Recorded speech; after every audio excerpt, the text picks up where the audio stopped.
அன்பு நேயர்களுக்காகத்தான் இந்த விடையை தருகிறேன். ஆலும் வேலும். முற்காலத்தில் பற்களை விளக்குவதற்கு ஆலமரக் குச்சியையும் வேப்பமரக் குச்சியையும் பயன்படுத்துவார்கள். குச்சி என்று சொன்னால் அந்த சின்ன சின்ன கிளைகளில் இருக்கும் தடிகள், அவற்றை வெட்டி பக்குவப்படுத்தி வைத்துவிட்டு பிரஷுக்கு பதிலாக ஆலமரக் குச்சிகளையும் பிரஷுக்கு பதிலாக வேப்பமரக் குச்சிகளையும் பயன்படுத்துவார்கள்.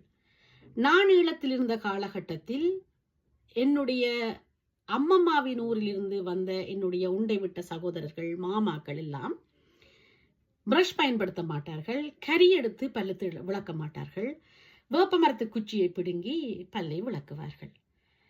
அது பல்லுக்கு உறுதியை கொடுப்பதோடு பல்லில் இருக்கும் கிருமிகளையும் விளக்கும். இன்று நாங்கள் பிரஷுக்கு மாறியதிலிருந்து வாய்க்குள் எத்தனையோ பிழைகள், பிரச்சனைகள் வந்து கொண்டிருக்கிறது. பல் சுத்தியாவதும்